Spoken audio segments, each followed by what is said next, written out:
every blessing, letting go and trusting when I cannot see. I am counting every blessing, counting every blessing. Show me every season you are good to me. I am counting every blessing, counting every blessing, letting go and trusting when I cannot see. I am counting every blessing, counting every blessing. Surely every season you are good to me. Oh, you are good to me.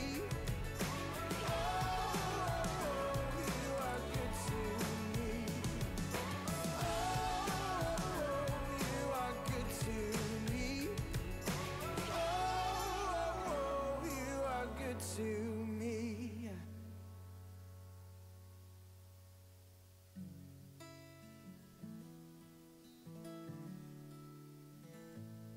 For your goodness, I will ever praise you. Oh, you are good to me. Oh, you are good to me. Sing it out now. Oh, you are good to me in the hurting. Oh, you are good to me. I'll sing it loud. Oh, you are good to me even in the dark. Oh, you are good to me. Lift your voices. Oh, you are good to me all the time. Oh, you are good to me.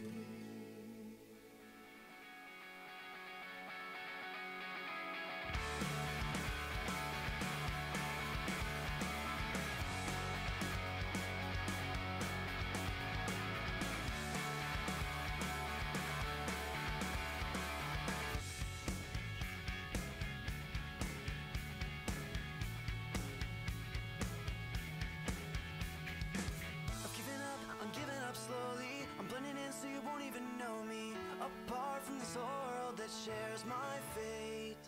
This one last bullet you mentioned, it's my one last shot at redemption. 'Cause I know to live you must give your life away. And I've been housing all this doubt and insecurity. And I've been locked inside that house. All the while you hold the key. And I've been dying to get out. And that might be the death of me. And even though there's no way of knowing where to go, I promise I'm going because I gotta get out of here. I'm stuck inside this rut that I fell into by mistake. I gotta get out of here. And I'm begging you, I'm begging you, I'm begging you to be my escape. Giving up on doing this alone now. 'Cause I failed and I'm ready to be shown out. You told me the way and now I'm trying to get there. And this life sentence that I'm serving, I admit that I'm every bit deserving. But the beauty of grace is that it makes life not fair. 'Cause I've been housing all this doubt and insecurity. And I've been locked inside that house.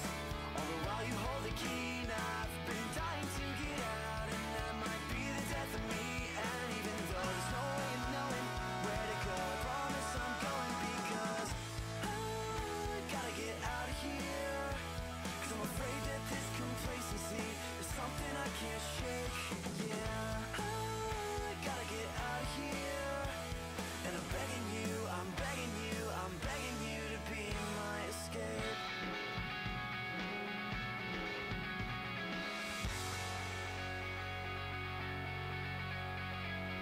I am a hostage to my own humanity, self-detained and forced to live in this mess I've made.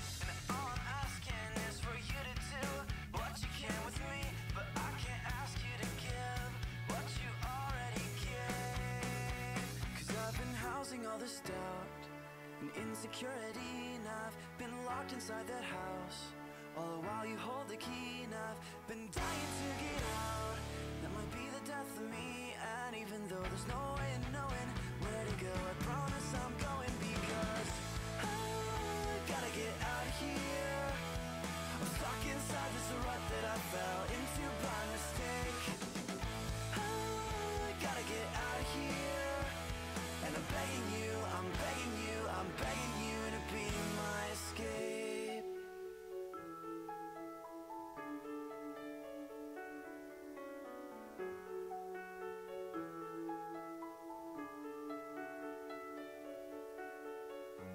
I fought you for so long, I should've let you in. Oh, how we regret those things we do.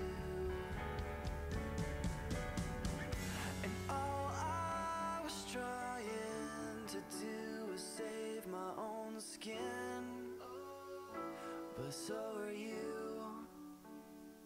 So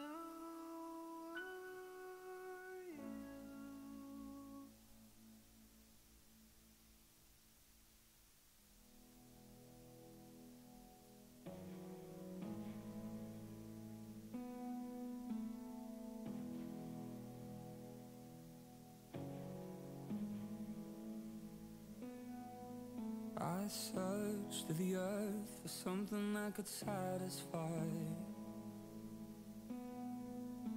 a peace for the hurt I had buried deep inside.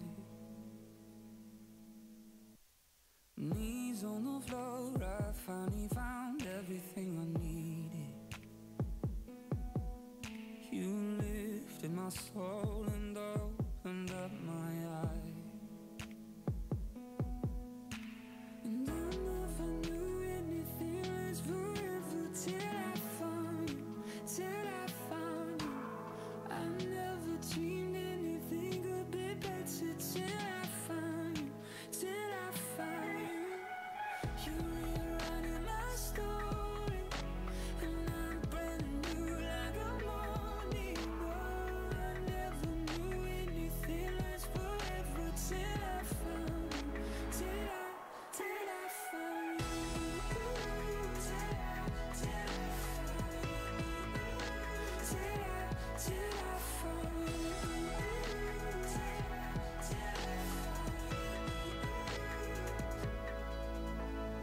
Count all the days I'm chasing after what won't last. I'm done with building these castles that crumble like sand.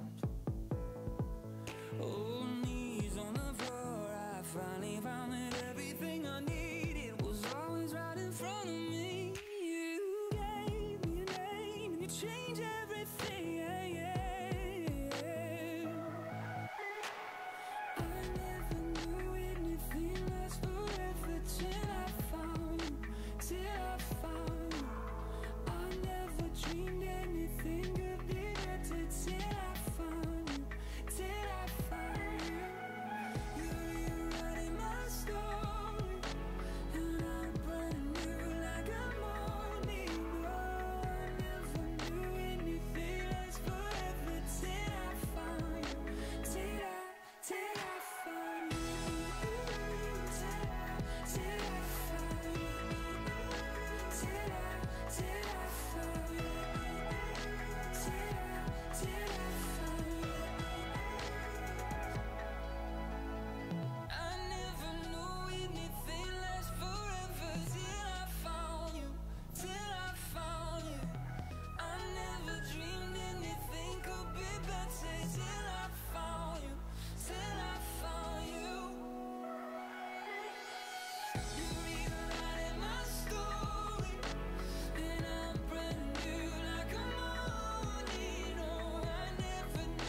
it's 1986 now. Might be over now, but I feel it still. Got another mouth to feed. Leave it with the babies till the mama call the grave digger. Gone with the falling leaves. Am I coming out of left field? Ooh, I'm a rebel just for kicks now. I've been feeling it since 1966 now. Might have had your fill, but I feel it still. Ooh, I'm a rebel just for kicks now. Let me kick it like it's 1986 now. Might be over now, I feel it still. We could fight a war for peace. Give in to that easy living, goodbye to my hopes and dreams. Stop flipping for my enemies. We could wait until the walls come down. It's time to give a little to the kids in the middle. Oh, till it falls, won't bother me.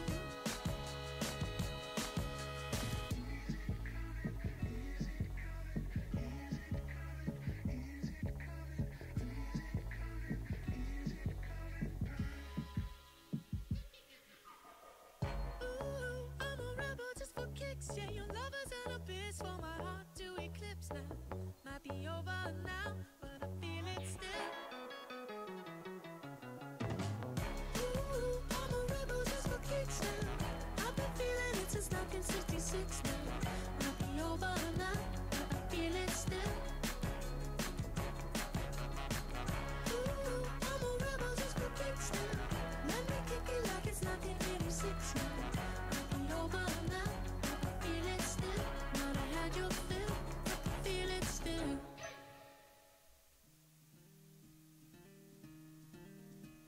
How nice it'd be if we could try everything. I'm serious, let's make a list and just begin. What about danger? So what about risk?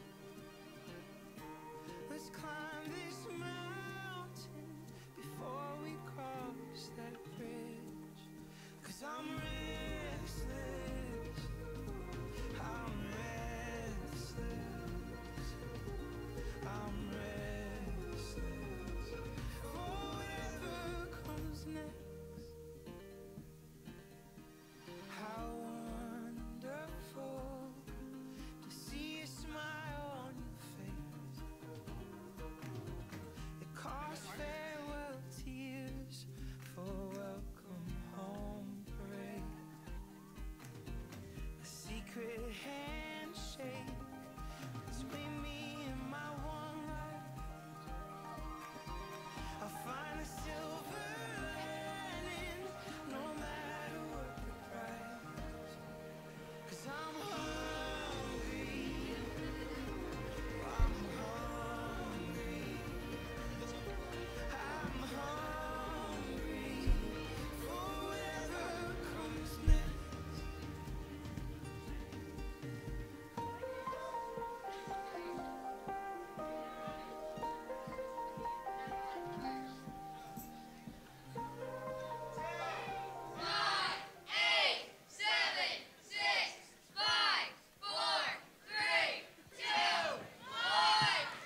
Good morning, GCC. Why don't you go ahead and stand up and join us?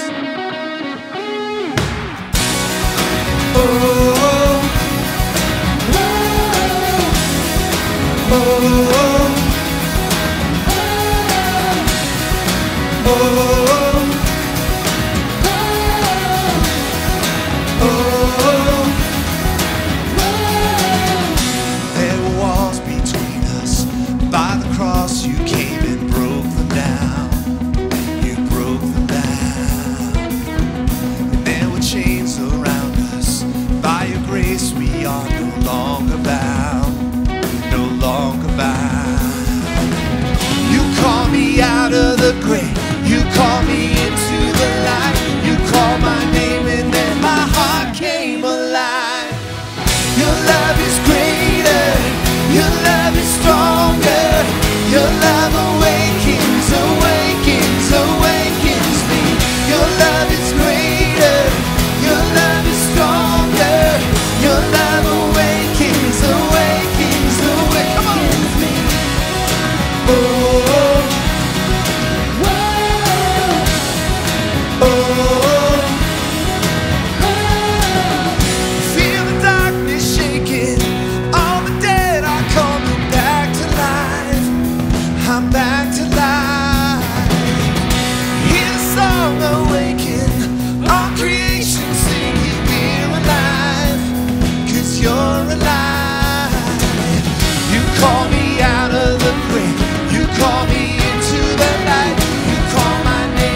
me.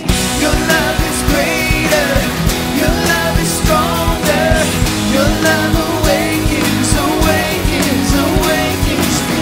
Your love is greater. Your love is stronger. Your love awakens, awakens, awakens me. Oh, oh, oh, your love awakens, awakens, awakens me.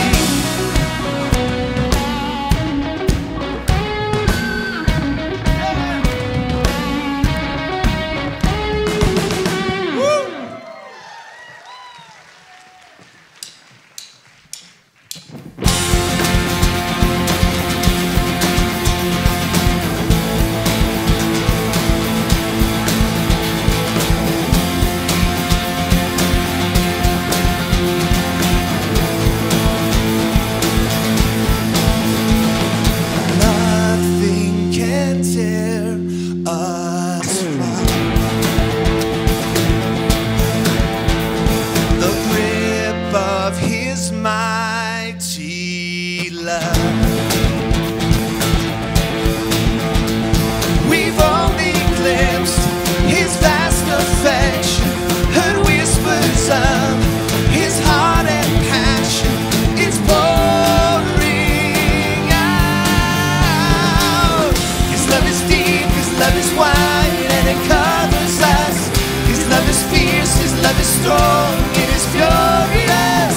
His love is sweet, His love is wild, it's waking hearts to life. The Father loves and sends His Son. The Son lays down His life for all. Oh, He lavishes His love upon us. He calls us now His sons and daughters. He's reaching out. His love is deep, His love is wide, and it covers us. His love is fierce, His love is strong, it is furious. His love is sweet, His love is wild, it's waking hearts to life. Oh yeah. His love is deep, His love is wide, and it covers us. His love is fierce, His love is strong, it is furious. His love is sweet, His love is wild, it's waking hearts to life. You're waking hearts to life. You're waking hearts to life with your love, with your love, your love. His love is deep, His love is wide, and it covers us. His love is fierce, His love is strong, it is furious. His love is sweet, His love is wild, it's waking hearts to life. Help us out. His love is deep, His love is wide, and it covers us. His love is fierce, His love is strong, it is furious. His love is sweet, His love is wild, it's waking hearts to life. His love is deep, His love is wide, and it covers us. His love is fierce, His love is strong, it is furious. His love is sweet, His love is wild, it's waking hearts to life. Your love.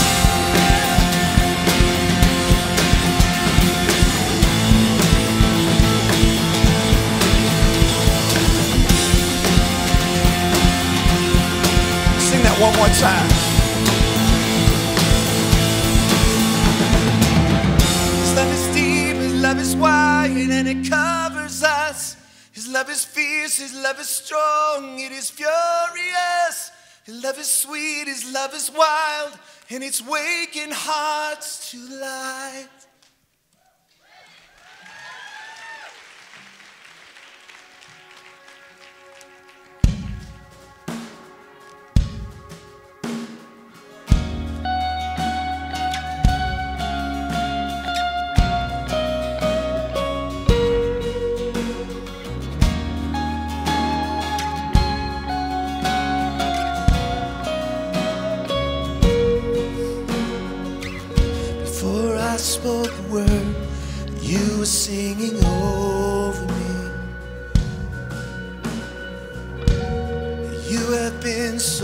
so good to me. For I took a breath, you breathed your life in me. You have been so, so kind to me.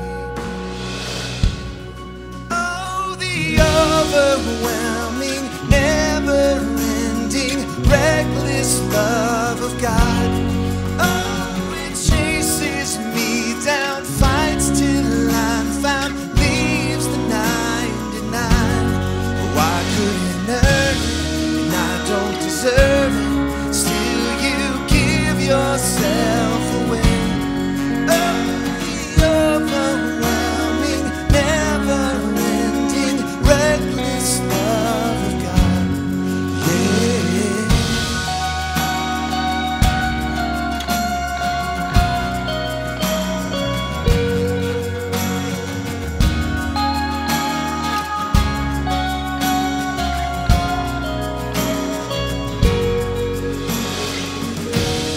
When I was alone, still your love fought for me. You have been so, so good to me. When I felt no worth, you paid it all for me. You have been so, so kind to me. Oh, the overwhelming, never-ending, reckless love of God. Oh, it chases me down, fights till I'm found, leaves the 99. Oh, I couldn't earn it, and I don't deserve it. Still, you give yourself away. Oh, the overwhelming, never-ending, reckless love of God.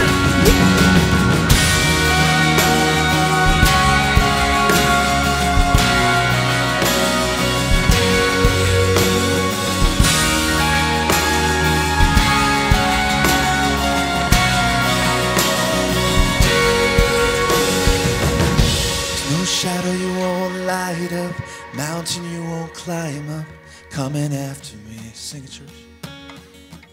There's no wall you won't kick down, lie you won't tear down, coming after me. There's no shadow you won't light up, mountain you won't climb up, coming after me. There's no wall you won't kick down, lie you won't tear down, coming after me. There's no shadow you won't light up, mountain you won't climb up, coming after me. There's no wall you won't kick down, lie you won't tear down, coming after me. There's no shadow you won't light up, mountain you won't climb up, coming after me. There's no wall you won't kick down, lie you won't tear down, coming after me. Oh, the overwhelming, never-ending, reckless love of God. Oh, it chases me down, fights till I'm found, leaves the 99. Why couldn't earn it? I don't deserve it.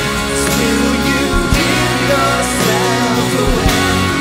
Oh, the overwhelming, never-ending, reckless love of God.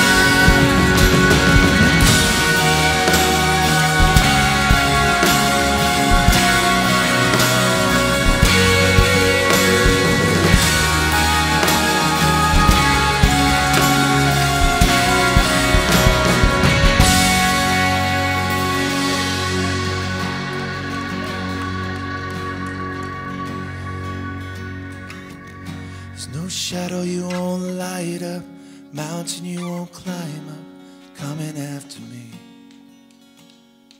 There's no wall you won't kick down, lie you won't tear down, coming after me. Sing that out.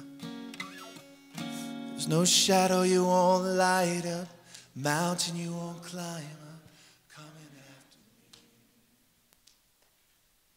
There's no wall you won't kick down, lie you won't tear down, coming after me. Have a seat.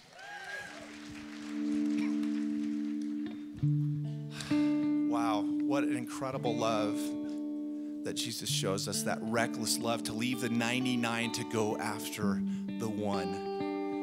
And I don't know about you, but I sometimes feel like the one.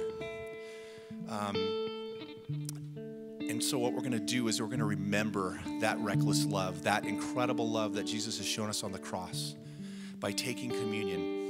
And the way we do that is we pass out some bread and some grape juice, and we take that together. And if this is your first time here and this whole thing seems a little weird and you're uncomfortable with it, or you're just not ready to take communion, it's okay. You can go ahead and pass that along. And one of the things you'll probably hear are some cracking cups around you. And all that is a symbol. It's a symbol of the finality of what Jesus did on the cross, that it was finished. So we're going to go ahead and pray, and then we will pass it. God, thank you for chasing us down. Thank you for pursuing us. God, we don't deserve it at all. We don't deserve the love that you've shown us, but you do it in spite of where we are. In our darkness, God, you shine light that even when we feel lost and so disconnected from you, you're standing right there saying, I love you. I accept you. God, help us to turn to you in our darkness, God. In your name we pray. Amen.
you all stand with us?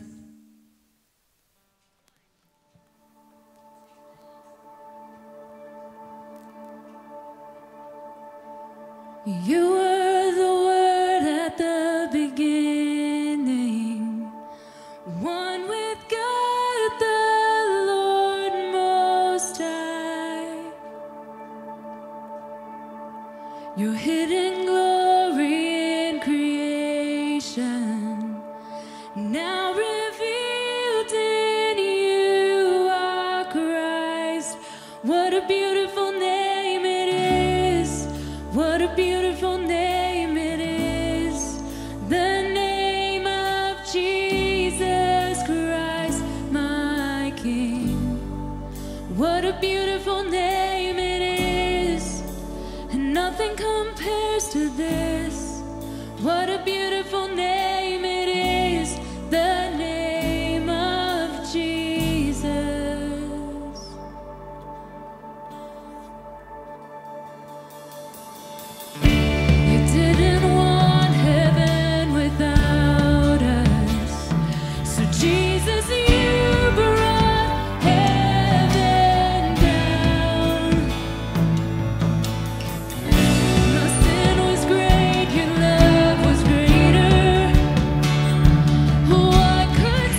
Thank you for this time. We thank you for finding us. We thank you for rescuing us and seeing us as a worthy cause. Even though we were so undeserving of it, you loved us enough to do it anyways. So be with us in this time. In your name, amen. Y'all can have a seat.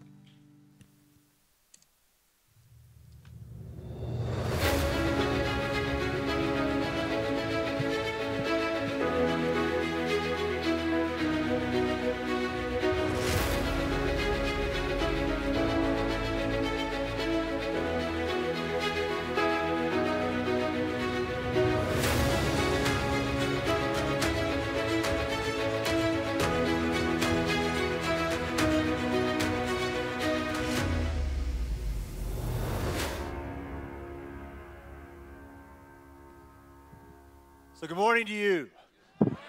Hey, anybody show up last week? I'm sorry. Happy New Year.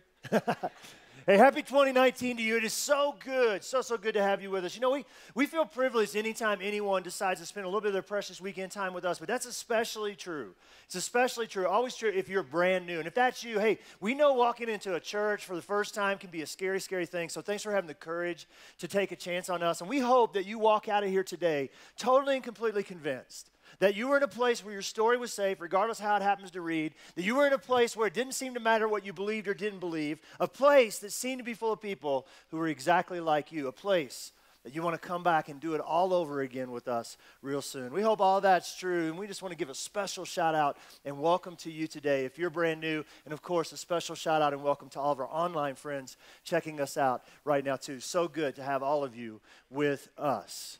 Hey, so I have a question I'm going to start with today. Is there anyone else that's a little bit glad that 2018 kind of came to an end? I get the same response every service, like, yes, thank God it's over. hey, listen, me too. I just want to say me too. And listen, I'm grateful for today and every day that God gives me, and this is the day the Lord has made, and we're going to rejoice and be glad in it. I get all that. But 2018 was one of the most pressing leadership challenges, a year full of most pressing leadership challenges that I've ever faced. Heading into last year, I want to go back a little bit. And so in the fall of 2017, I was talking with my buddy Morgan, and he said something that really made me think, that kind of lined up with what I was already believing 2018 was going to be. He talked to me about cottonwood trees, and he said, you know, cottonwood trees grow really, really fast in the forest. They shoot right up there, but they also crash violently because they aren't ever really pruned.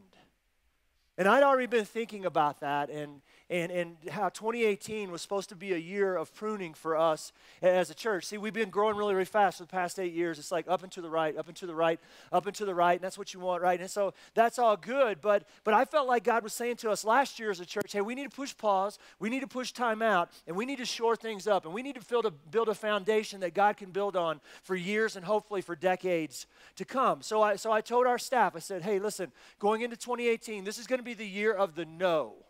We're going to say no to everything new. So if you bumped into that, you may have been on the receiving end of that. You said, hey, we ought to do this, and somebody on staff said, no. That was me, not them, so just blame me for that. But I said, we need to say no to adding a bunch of stuff, and we need to make everything that we're doing stronger and better. And I'm going to push people like I've never pushed people before to really chase after Jesus and to follow him and to go deeper and to give and serve and sacrifice and surrender, to take up their crosses and follow Jesus, to lay their own lives down, to lose their own lives. That's what I'm going to do. And I said, here's the deal. We could lose 500 people this year. And so we just set out and we did that all of last year. 2018, we did that. And by the end of the year, rather than up and to the right, it was down and to the right. We were down about 150 people per average per week last year. But the good news is this. Our giving, our financial sacrifice in this place was up 15%. The number of people that are on mission with us financially was up 37%. And we are now, as we sit here today, we're at the highest level that we've ever been per person giving in the history of Discovery Church, going back 15 years ago to when we started. Yeah, you need to clap. I just want to say thank you for that, because it's because of you. And all of that to say, I believe we are healthy as we've ever been as a church. I believe we're as healthy as we've ever been as a staff. And I believe that we are on the very edge of something, and that the best is yet to come, and that 2019 is going to be an epic year for us here, which is great if you're a part of this. If you already said, this is my place, this is my tribe, this is my community. But if you're not so much. So let me keep going. Last fall, this past fall, 2018, I told our staff and our elders in 2 different settings, I said, hey, I believe the word that God's given me for 2019 is the word epic. And as I was walking down the hallway, getting ready to go to an all-staff meeting to unpack that for them and tell them that and tell them what I thought that meant, EPIC, epic, this just came to me. Every person is crucial. That every person is crucial, that if we want this to be an epic year, if we want to push this vision forward, this vision that we have of changing what people think when they hear the word Christian or they hear the word church in our city and beyond, if we really want to do that, we have to continually remind ourselves that every person is crucial, vital, essential, significant in this place. And we believe that, and we're trying the best we can to really live that stuff out, which is great, but here's the question. The question still remains. So what? So what? What does that have to do with you? And what does that have to do with me individually? I mean, Christmas services, we said this. We said, when we start this series, Epic, we're going to pick it up right where we left off. Here's Christmas weekend. Where did we leave off Christmas weekend? We left off with this. Jesus came to rescue me. Jesus came to rescue me. And that's great too, but what does that really mean? What does that look like? How can we experience more to that? How does that play out in our day-to-day lives and stories? That's what a lot of us are here to hear today. That's what some of us came back to hear. And the good news is we're going to answer all those questions in this series. We're going to answer every single one of those questions in this series. Why are we going to answer these questions? Because here it is. You ready? Not a single one of us sitting in this room today, none of us, not a single one of us watching online right now, none of us want to get to the same time next year, 2020, and look back on this year, 2019, and have it be just another year of more of the same. Not a single one of us want that. So we want something different. We're going to chase after that. So as we jump into this epic thing today, I want to start with this. Not every person is crucial.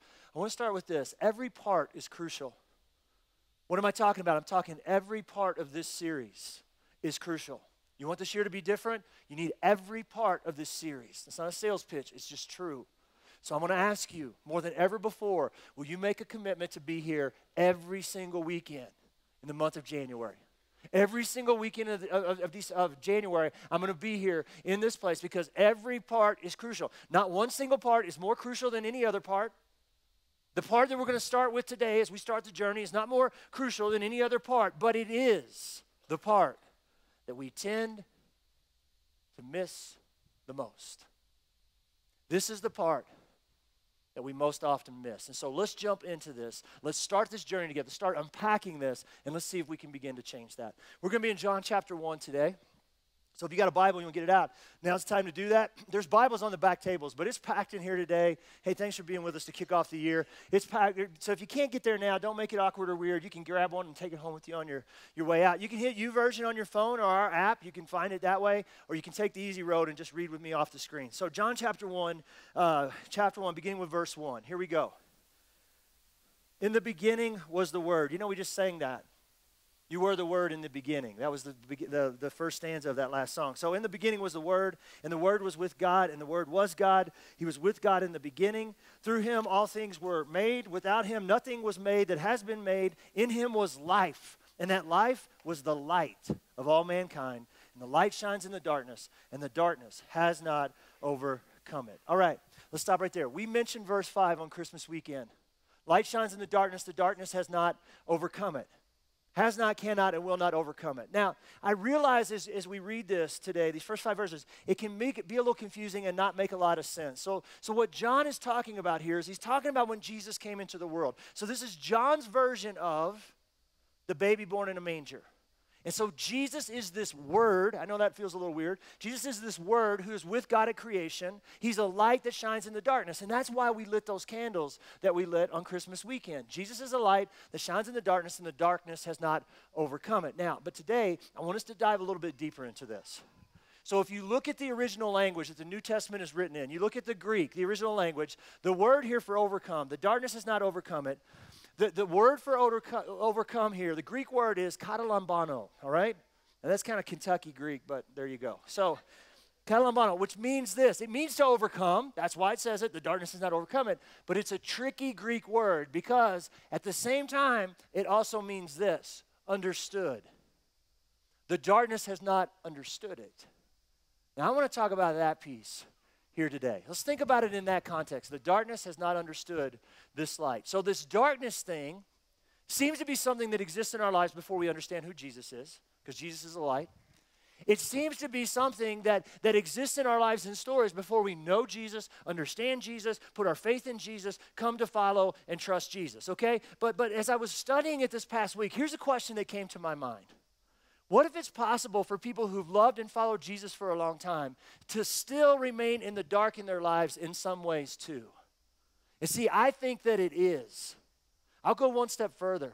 I think this remaining in darkness thing is one of the reasons why we sit here at this time of the year, look back on a year, and all these years click off, and we found ourselves faced with the reality that yet another year has passed and nothing in our lives has really changed. It's just another year of more of the same.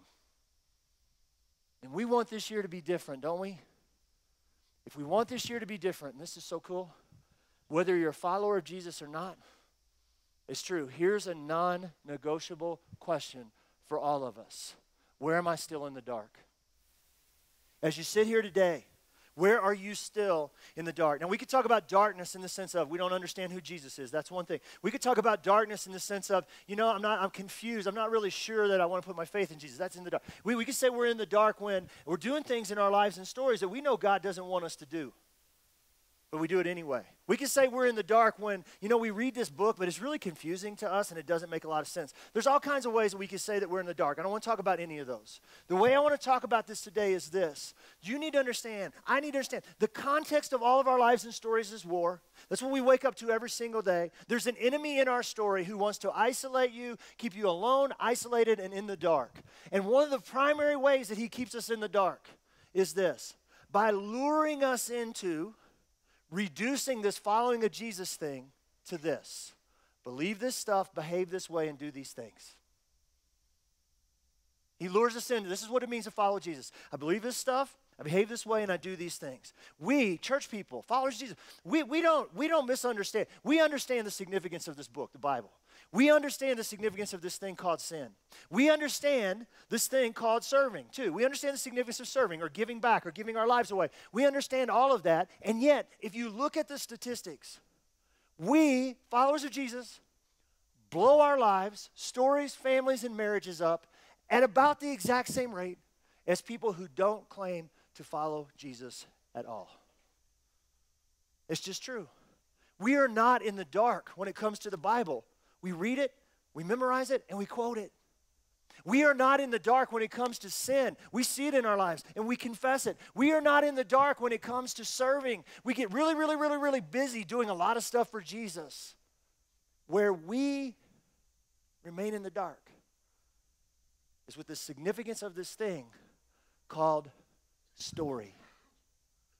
It's called story, and this is why the first prong of our mission statement in this place, the first part is this: discover your story. We exist in this place to help people discover their story. About 14 years ago, I was in some really intense counseling in my life, and it was in the first 2 weeks of counseling with this guy named Rob, and he was amazing. He helped me change my life forever, but I'm counseling with him. In the first 2 weeks, he gives me an assignment. Greg, I want you to go home today. I want you to go back as far in your life as you can remember. I want you to go way back. You were 2, you were 1. I don't care. As far as you can remember, and I want you to write down every single moment of hurt and pain you can remember. I don't care if you should have felt that way or not. If it hurt, it felt off, it felt different, you didn't like it, pain, I just want you to write it down. And I remember I left his office that day, and I was so angry. I was like, here we go. Psycho mumbo jumbo BS. Dude, I need you to fix my marriage, not psychoanalyze my childhood. And I'm sitting there, I go home, and I'm not going to do it. I'm not going to, that's ridiculous. I'm not going to do that. I'm not, but you know what? I really didn't have a choice. You know why? Because I was hopeless. I was at rock bottom in my life. I had nowhere else to go and nowhere else to turn. And I was so confused. I was confused. How does a guy who loves his wife as much as I love my wife? How does a guy who loves his kids as much as I love my kids? How does a guy who loves the church he's leading as much as I love that church? How does a guy who loves Jesus as much as I love Jesus, how does that guy do what I've done in my life? And I'm trying my best just to hold my family and my marriage together. So I'm like, I really don't have a choice. So reluctantly, I just sat down and I started doing it. I did it over the next 2 weeks. This past week on Thursday, I was at home and I went to my bookshelf and I pulled down that journal. And I just wrote down a few things that I actually wrote 14 years ago when I started doing what my counselor asked me to do. I just want to read a few of them to you. I was born with red hair and freckles. I grew up the skinny, scrawny, pale, sunburned kid. I constantly heard I'd rather be dead than red on the head. My teammates called me Opie Taylor. I got in a fight once in Little League when the shortstop on the other team cracked on how I look. I was late to the puberty party. I was told I was too scrawny. When I was a little boy, I was told, you're too scrawny to ever make it as a Marine. I was also told that girls would never really be attracted to me, especially pretty ones. I had this humiliating moment in gym class in 7th grade when I was unable to do a pull-up and everyone laughed at me. See, those are just about a few of the 30 or so things that I wrote down. And I know some of you are sitting here today and you're hearing that and you're like, dude, so what? Is that all you got? Exactly. That's exactly what I was feeling as I was writing these things down. And I got to the end of this list, and I went back up and I read these lists, and every one of them killed me because it seemed to be so insignificant. The whole time I'm doing it, I'm thinking, what a waste of time. See, I didn't understand the significance of any one of those moments. Any one of those moments until about 30 years after those moments actually happened in my life. For those 30 years, they remained in the dark. Here's why I'm talking about it today, and here's why this is so important for us. Because finally, bringing them into the light changed everything in my life. And it will begin to change everything in your life too. So I want to get really practical here with you for a few minutes today. You know, we tend to talk in theory and say all these big things in church world, but I want to dial this in a way that hopefully is going to help you, even if you don't ever come back. This is going to really help you today. It's going to help you to start to bring some stuff into the light in your life and story. And the coolest part is this: you don't even have to be a follower of Jesus for this to work out for you. So if you don't get a chance to write these down, hey, we'll post them sometime this week, but they're going to come up on the screen behind me here, one at a time. Number one, here's what I want you to do. I want you to think about times and moments as far back in your life and story as you can remember that hurt and write them down. Now, I want to bring number two up quickly because that's going to be a problem for you. Don't minimize or compare it, just write it down. That will keep you from doing number one. You cannot minimize it, even though you're like, that shouldn't have hurt. Nope, you don't minimize it, and you certainly can't compare it to someone else's stories. Can't do that, just write it down. Number three, don't try to figure out why it hurt. Just admit that it did. You're going to do this alone. There's no one there to laugh at you. All right? Number four, ask yourself what that moment said to you about you. Now, I want to pause here because this is so important. Here's the truth. The pain of the moment itself will very often be less than what that moment is saying to you about you. The pain of what that moment is saying to you about you. This past week, last Sunday, we jumped on a plane. And we went to Cincinnati for a family wedding. Yay, family weddings. And so we go to this family wedding. It's Stace, me and Stace, and all four of our girls. They hadn't been together in like 6 months, and it was great for them to get together. And then we took my little granddaughter, Maverick, so all the girls could be together, and me. Just me and the girls, as usual. So there we go. We do the wedding, and then we cruise down to Louisville, where I'm from, Louisville, Kentucky, and we see some friends, stay at a friend's house, and we see my mom and my sister. We go to my sister's house, and my sister's there, my mom's there. One of my sister's daughters is there, her husband's there, and we're hanging out and having a good time. And my sister decides what my sister always decides to do whenever she gets my girls around her. She decides to tell them stories about my childhood. Right? And I'm supposed to love her. I don't have to like her. But she does that, right? She tells them stories, and she says, did you know your dad used to steal stuff when he was a kid? Did he tell you how he stole? Did he tell you how he likes to set things on fire? He set our garbage can in the kitchen on fire one time, and it's true. And so, yeah, he used to blow things up and light firecrackers and throw them in the hallways of apartment buildings. And she's telling, she loves to tell us stuff. She said, does your dad tell you how whenever he's playing a board game and he's losing, he just flipped the whole card table over? And it's true. I was a little competitive back then. Didn't like to lose. It's true, but you know what happened this week? It's Wednesday of this past week. She's telling them these stories, and she starts talking about the board game. And I never really thought about it before, but it was this Wednesday of this week I realized, it wasn't about losing in Monopoly or Scrabble or Yahtzee or whatever it was that we were playing. You know what it was? I was already a loser. I was already a loser because of how I looked. And I would always be this, and I would never be that, and no pretty girl would ever want anything to do with me, and I'll never be strong, and all this. I was already losing at so much stuff in my life. I can't stand the thought of losing at something else. Can I at least be good at something? See, it had nothing to do with losing Monopoly, and everything to do with what that moment was saying to me about me. You gotta look at this stuff that seems so insignificant on the face, and you gotta ask yourself that question. Number 5. As you look at these moments, did other moments say or suggest something similar to you? This is huge. So you start to connect dots. You start to look for patterns or themes that emerge here. Because see, it's sometimes it's not that moment says anything new to you. All the moment does is it simply reinforces something that you already believe to be true about you that you don't want to be true about you. That's painful stuff. Those kind of things, that's where these moments become the most dangerous, the most disastrous, and the most destructive in our life. Number 6, never stop digging. We could say number 6, repeat step 1. And you just keep doing this over and over and over again. Never stop digging. So we must recognize that this is not just once and done. These 30 or so things that I started with 14 years ago, now that list is over 60. It's not once and done.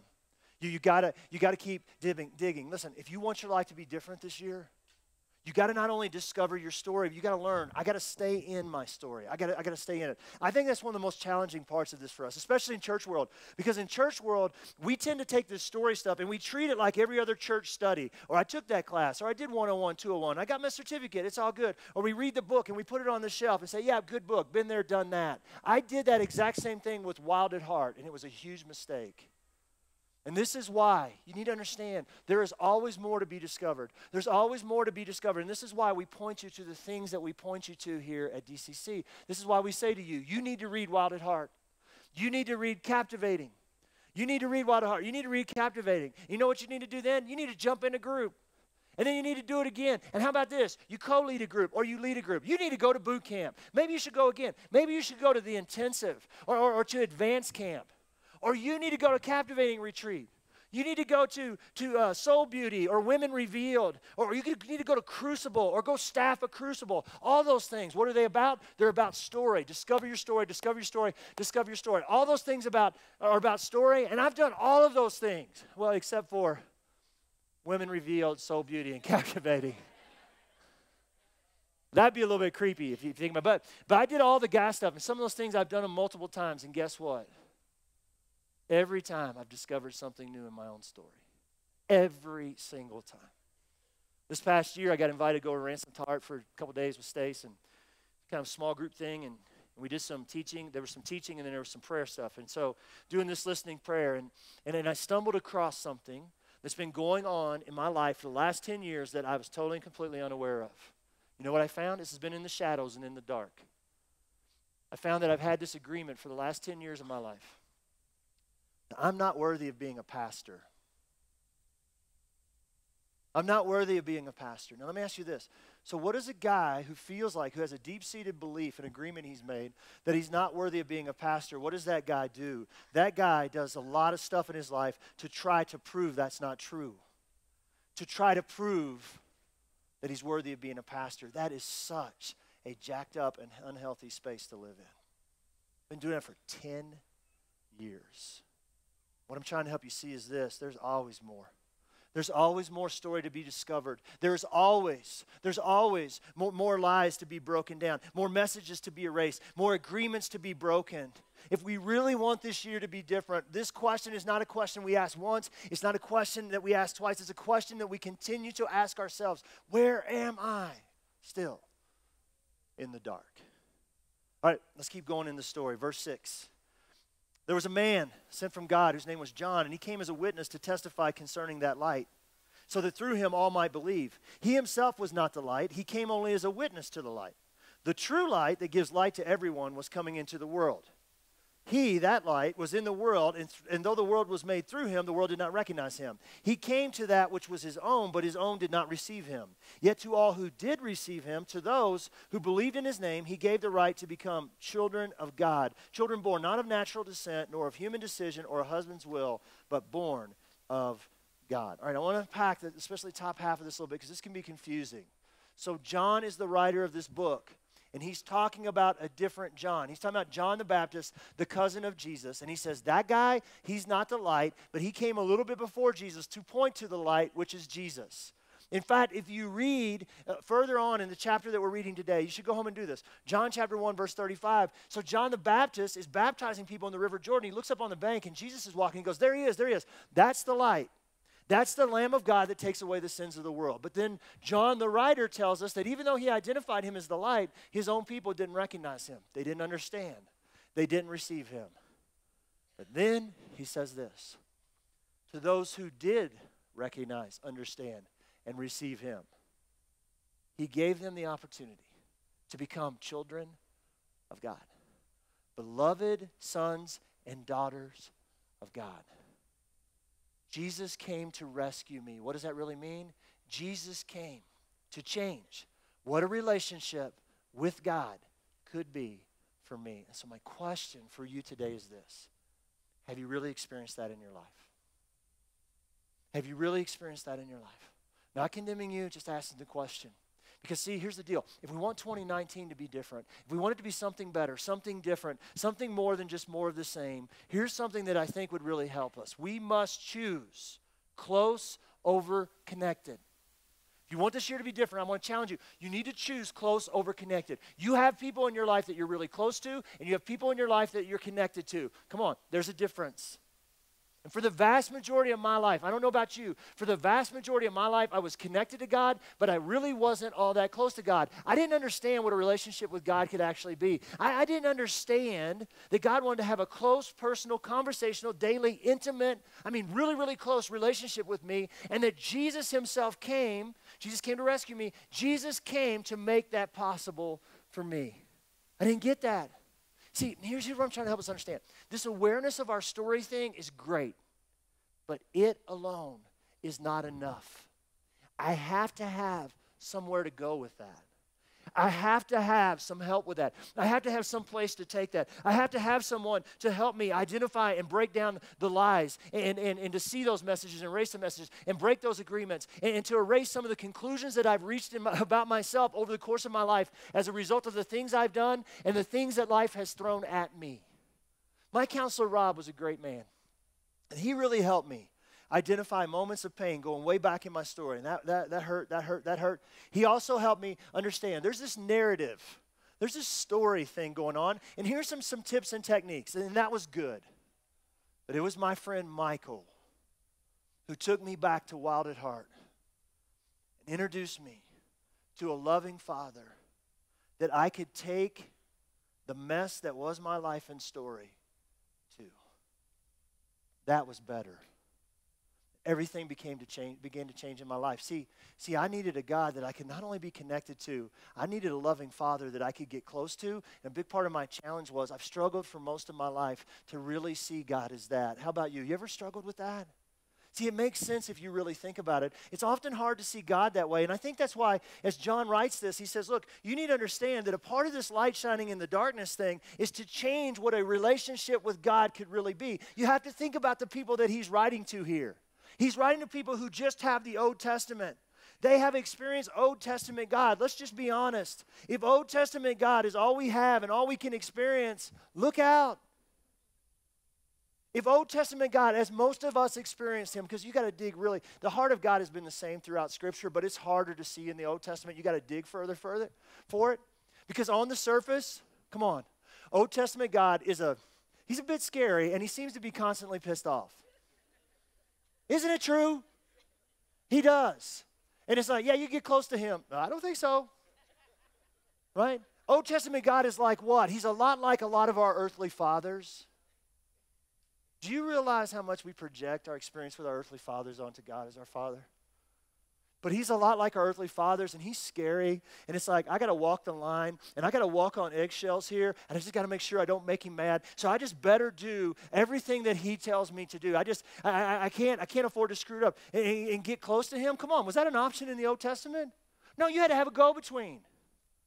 You get, hey, God, let's have a Coke. No. You had to have a go-between, right? I mean, you had to have someone go to him on your behalf. One specific person, a priest, could go in there at a specific time for a specific purpose. God lived behind a curtain in the tabernacle. And if you decide, I'm going to get close to God, I'm going in, boom, you're dead. It's true. And Jesus came to change all of that. Jesus came to rescue me. What's that look like? Jesus came to change all of that. That's why when Jesus was on the cross, we're told that thick, 4-inch thick curtain that hung in the temple that kept God behind the curtain, it was torn in half from top to bottom. The story changed, and we know it. A lot of us because we've read it. We've read it, we've studied it, we have an understanding of it, but here's the problem. There's a lot of us that never really experienced it. That's my story growing up in church. I grew up a church kid. I grew up scared to death of God. God was someone that I just better do what he told me to do. He was someone I needed to be afraid of, not someone I could really get close to. It's a challenge. And see, when we do that, when that's the image that we have of God, and it's not a far stretch to get there, because on the surface, when you're reading the Old Testament, that's a lot of what you feel. Then it seems like you could come to the conclusion that God doesn't care much more than just my behavior. And if that's true, where does that leave us? What's God think about your divorce? What's God think about what your kids are going through? What's God think about this cancer you're fighting? What's God think about this? It's not a far stretch to think, God's mostly concerned about my behavior. And so if that's God's main concern, here's my question. What happens when our behavior falls short? Uh-oh. When I did this digging in my life last year and I found this, I'm not worthy of being a pastor thing, I understood that, I got to quit trying to prove that. I've been trying to prove something my whole life, but you know what? I got to learn to walk in this space with God. I don't have anything to prove. There's such freedom in that. But in the course of digging, you know what? I found something else. This is the way it works. You know what else I found? I found another agreement I've made. I don't know how long I've had this one. It's been a while. It goes like this. God is really disappointed in me. God is disappointed in me. God's disappointed in me because of what I did as a pastor 14 years ago. What I did to my wife, my kids, his church. God's disappointed in me for that. And God's disappointed in me for a lot of things I've done in the last 10 years in leading this place.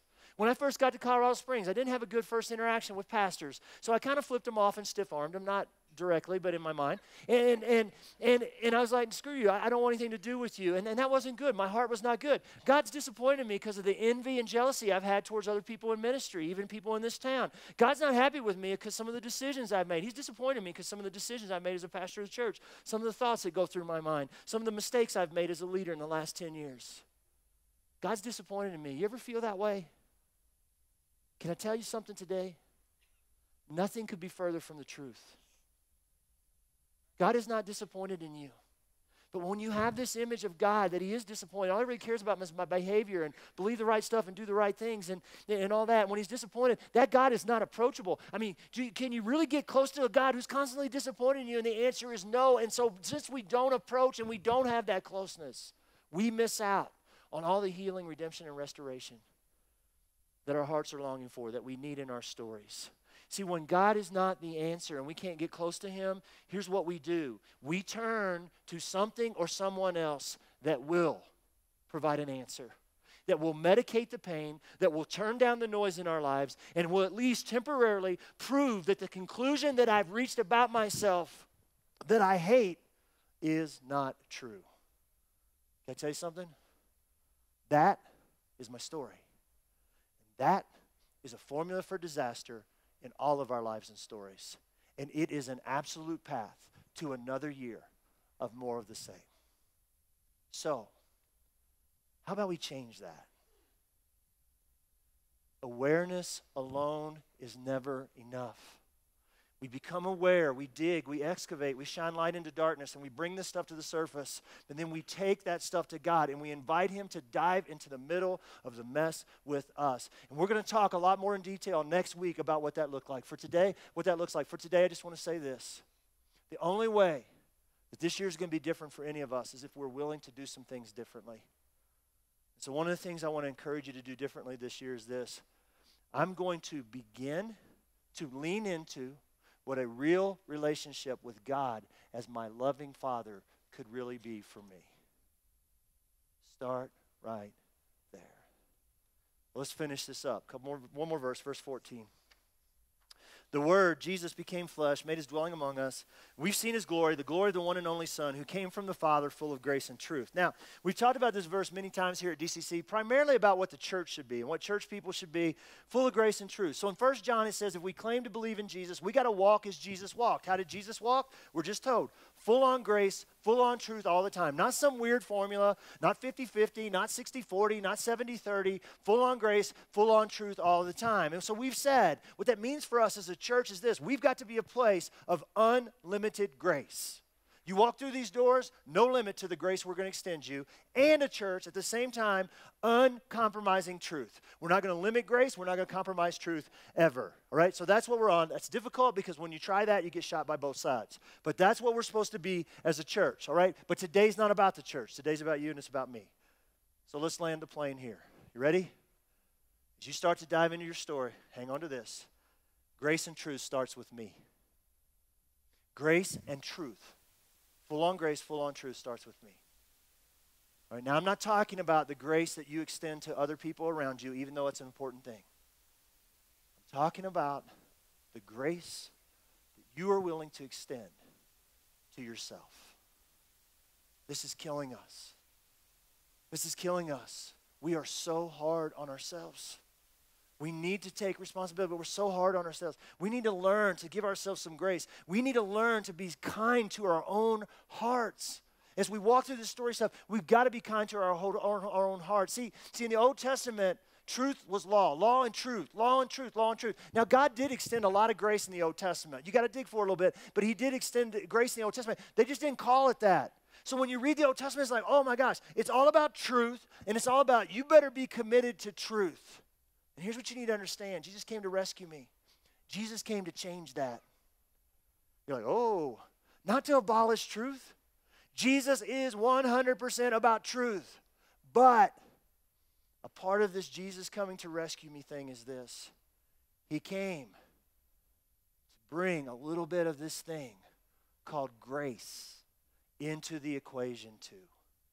And we can't miss that. And here's one of the keys to this grace thing. I want to say a few things about grace and then we'll go. The first one is this.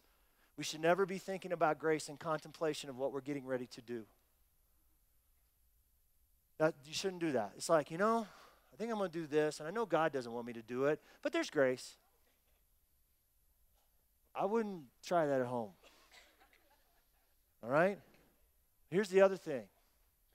None of us should ever use our stories, as bad as they may be. None of us should ever use our stories, what we've done in the past, what we're currently doing, or what we're contemplating doing, to justify things in our lives that we do that are contrary to what God says is true. The things that we've done, the things we're currently doing or we're going to do that are contrary to what God says is true are never to justify, never justifies what we're doing, no matter how bad our stories are or how brutal the circumstances may be. Our stories are never for justification. Our stories are to provide a framework that should help us understand why we do some of the things that we do. So all grace, all truth. Now here's the thing. The enemy in your story wants you to see yourself through one lens, God's truth. He wants you to see yourself through the lens. Forget this grace thing, just truth. Condemnation, accusation, judgment, blame, guilt, and shame. Jesus came to rescue us. Jesus came to help us begin to interpret our stories differently. All love, all grace, all truth, all the time. A couple years ago, someone gave me a framed quote from Brené Brown. If you've never read any Brené Brown, you really should. She's written some really good stuff. And so here's the quote. It sits upstairs. I got my chair. I sit in the mornings and just think and try to spend some time with God. And hey, I'm not all that holy. Some days it's a long time. Some days it's short. There are days when I'm not there. But I sit there, and this framed quote sits on the bookshelf right in front of me so I can see it. And it says this: owning our stories and loving ourselves through the process is the bravest thing we ever do. I'm going to own my story, all of it, good, bad, and ugly. And loving myself through the process is the bravest thing that we'll ever do. So here's what I'm going to say to you. As we commit, this year's going to be different because I'm going to dig, I'm going to excavate, I'm going to shine light into darkness, I'm going to discover my story. We have to remember we've got to love ourselves through that process too. Because here's what I want to tell you, as jacked up as your story may be as you sit here today, as ugly as, oh man, it's just so bad. Listen, when Jesus looks at you, he always sees you through eyes of love, grace, and truth. All the time. And so, as you start this journey or you continue on this journey, here's the deal. And you look in the mirror, you have to make sure that you're seeing yourself through those exact same eyes too. All love, all grace, all truth. We all got plans what this year is going to be, don't we? You got the stuff I'm going to do to make this year different. You got yours, I got mine too. And here's what I want to help us realize before we get out of here today. If this story stuff that we're talking about remains totally in the dark, all of this stuff will eventually come up empty. It's only a matter of time. You will look back, and it'll be another year of more of the same. If you want to find your place in this epic story that God's telling in the world around us, then we all, right now, we got to stop overlooking and ignoring our own stories. And so we're going to dig, we're going to excavate, we're going to shine light, we're going to get it all out right there on the table right in front of us. And the question is, now what, okay? That's part 2. And that, unfortunately, is next week. So, hey, thanks for starting your year with us. Thanks for being here today. It really means a lot to have you with us. Hope you come back next week. Let me pray us out. Jesus, I think we're all here today because we're looking for something more in this life. And we realize that something's still off, something is still missing. And the beauty of this story that we read from every single week is there's always more available with you. And the one thing that I know to be true is that every heart in this room could use more of you, and every heart in this room is yet to experience all that you came to bring us. So bring it, Jesus. We want this to be a different year. We want to live from a different heart. There's stuff getting in the way of that. Would you help us to see it? Would you bring it to the surface? Would you help us? Would you give us grace and mercy and love as we navigate through the pain of that? Because some of it's hard to see. But would you help us to unpack it, to dissect it? Would you help us to break the agreements and to erase those messages and break down the lies? We not only want to be forgiven, Jesus, we want our captive hearts to be set free. So Jesus, would this be a year where you come and you help us to take incredible steps towards every bit of the life that you came to bring us? That's our prayer, Jesus. Come. In your name, amen. Hey, DCC, how are you on this epic Sunday? Yeah? All right, so being a church, we try to be a place, DCC tries to be a place that brings hope. And I've been racking my brain all weekend trying to figure out how to give you Broncos fans some hope. So I came up with a couple. The first one is you could join me in rooting for the Bears. The second one that I failed at last night, but that you could join me every day and every night, get down on your hands and knees and pray before God that the Patriots and the Cowboys don't make it to the Super Bowl. All right. I probably have some more important announcements.